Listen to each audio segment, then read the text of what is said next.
الرجیم بسم اللہ الرحمن الرحیم. عزیزان من، یہ پرویز کی آواز ہے اور میں اپنے مکان واقعہ 25B گلبرگ 2 لاہور پاکستان سے بول رہا ہوں. آج اکتوبر 1979 کی 29 تاریخ ہے. جس مقصد کے لیے میں آپ سے مخاطب ہو رہا ہوں میں ابھی عرض کرتا ہوں. آپ میں سے شاید اکثر کو معلوم ہوگا کہ میری زندگی کا مشن قرآن کریم کو سمجھنا اور جو کچھ میں نے سمجھا ہے اسے دوسروں تک پہنچانا ہے. میں نے اپنی ساری عمر اسی مشن میں صرف کی ہے. قرآن کریم کو سمجھنے کے بعد اسے دوسرے تک پہنچانے کے لیے میرے پاس جو ذرائع ہیں وہ پہلی چیز تو میری کتابیں ہیں. پھر ماہنامہ طلوع اسلام ہے، اس میں میرے مضامین مقالات شائع ہوتے ہیں. پھر وہ پمفلٹس ہیں جو ہزاروں لاکھوں کی تعداد میں اس وقت تک تقسیم ہو چکے ہیں. پھر میری تقریریں ہیں جو مختلف تقریبوں پر میں کرتا ہوں. پھر میرے خطابات ہیں جو عام طور پر طلوع اسلام کی کنونشن میں پیش کرتا ہوں. اور سب سے بڑی چیز یہ کہ میرا مسلسل درس قرآن کریم ہے جو قریباً 25 سال سے جاری ہے، ہفتہ وار درس قرآن. یہ تقاریر، خطبات اور درس قرآن ٹیپ ریکارڈرز پر محفوظ ہو جاتے ہیں اور پھر یہ ٹیپس جو ہیں پاکستان میں ہی نہیں بلکہ بیرونی ممالک میں بھی مختلف مقامات پر سنائے جاتے ہیں اور ان کا نتیجہ بڑا ہی مفید برآمد ہوا ہے. لیکن میری کتابیں ہوں یا دوسری تحریریں یا میرے خطابات ہوں یا تقاریر، عام طور پر ان کے متعلق کہا جاتا ہے کہ ان کی زبان ذرا مشکل ہوتی ہے. اور اس کی وجہ یہ ہے کہ میرے پیش نظر موضوع علمی ہوتے ہیں اور علمی زبان نسبتاً مشکل ہی ہوتی ہے. لیکن آزاد کا تقاضا یہ تھا کہ میں کم از کم دین کے بنیادی اصول عام فہم الفاظ میں چند درسوں کے اندر اگر پیش کر دوں تو اس کا فائدہ بڑا وسیع ہوگا. مجھے اس سے اتفاق ہے کہ ایسا ہونا چاہیے. اسی مقصد کے پیش نظر میں نے 6 درسوں کا یا خطبات کا ارادہ کیا ہے کہ جن میں میں نسبتاً آسان زبان استعمال کروں گا تاکہ وہ طالب علموں کے اور کم تعلیم یافتہ طبقہ کے لوگوں کی سمجھ میں آ جائے. اسی سلسلے کی پہلی کڑی آپ کے پیش خدمت ہے اور اس کا عنوان ہے مستقل اقدار، پرماننٹ ویلیوز. قرآن کریم میں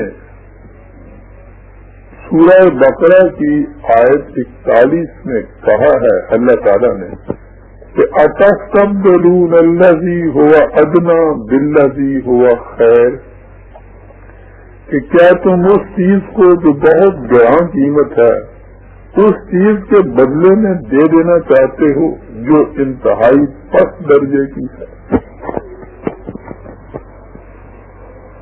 عزیزان من، اگر آپ بازار میں کسی شخص کو دیکھیں کہ وہ 100 روپے کی سونے کی انگوٹھی 10 روپے میں بیچ رہا ہے تو آپ کے دل میں پہلا خیال یہ گزرے گا کہ یہ انگوٹھی اس کی اپنی نہیں، چوری کی ہے، اسی لیے یہ اسے اتنے سستے داموں فروخت کر رہا ہے. پنجابی زبان میں ایسے موقع پر کہتے ہیں کہ چوراں کے کپڑے کے ڈانگاں کے گاز، یعنی جب چوری کا کپڑا بکتا ہے تو اسے عام گزوں سے نہیں ماپا جاتا، اس کی پیمائش ان گزوں سے کی جاتی ہے جن کی لمبائی لٹ بھر کی ہو. لیکن اگر آپ کو اس کا بھی یقین آ جائے کہ وہ انگوٹھی چوری کی نہیں، کچھ شخص کی اپنی ہے، تو پھر آپ اس کے سوا کسی نتیجے پر نہیں پہنچیں گے کہ وہ شخص پاگل ہے. کوئی سمجھدار آدمی، کوئی صاحب عقل و ہوش 100 روپے کی چیز 10 روپے میں نہیں بیچتا. آپ جس سے بھی اس بات کا ذکر کریں گے وہ بلا تعمل کہہ دے گا کہ وہ شخص فی الواقع پاگل تھا.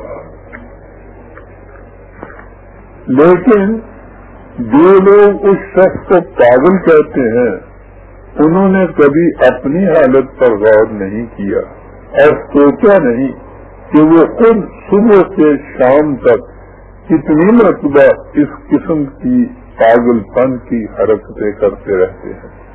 وہ اپنی کتنی گراں بہا چیزوں کو کتنے سستے داموں سے فروخت کرتے ہیں.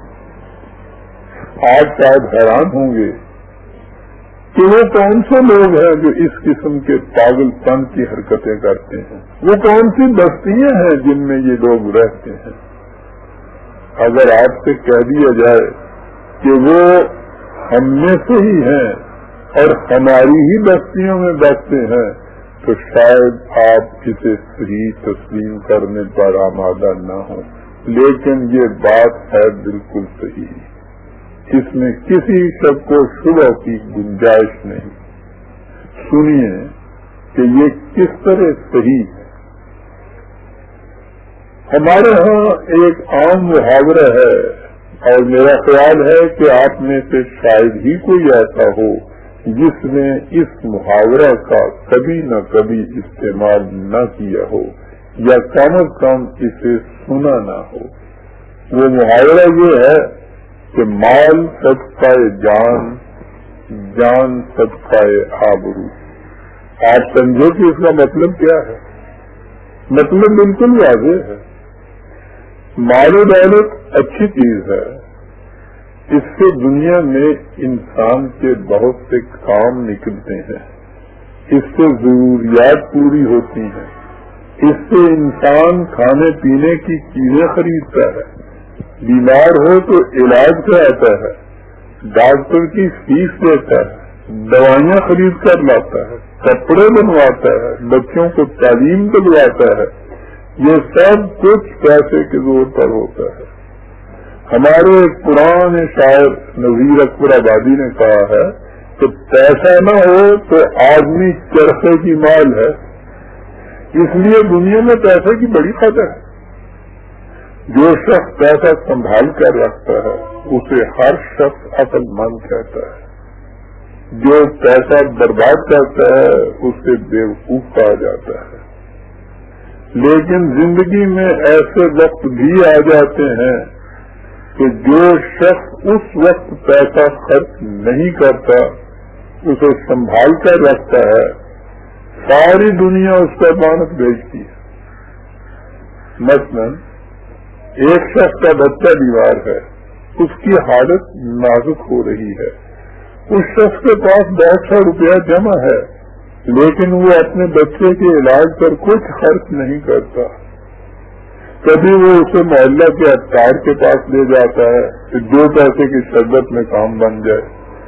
کبھی وہ کسی عامل کے پاس چلا جاتا ہے کہ اس کی جھاڑ پھونک سے پیدا ہو جائے. بچے کی حالت دن بدن خراب ہوتی جاتی ہے. ساری دنیا اسے کہتی ہے، لیکن وہ اس کے علاج پر پیسہ خرچ نہیں کرتا. بلاخر بچہ جان دے دیتا ہے. سوچئے کہ کون ہے جو ایسے دولت مند باپ پر لعنت نہیں بھیجے گا. ہر شخص اس سے کہے گا کہ میاں ٹھیک ہے، پیسہ اچھی چیز ہے، اس کی قدر کرنی چاہیے، اسے سنبھال کر رکھنا چاہیے. لیکن بچے کی جان کے مقابلے میں تو پیسہ کوئی چیز نہیں. انہی باتوں کے لیے تو پیسے کو سنبھال کر رکھا جاتا ہے. مال صدقہ جان ہوتا ہے. جو شخص جان بچانے کے لیے مال خرچ نہیں کرتا وہ بدبخت بخیل ہے. وہ انسان نہیں، درندہ ہے. جان کے مقابلے میں مال کی حیثیت کیا ہے؟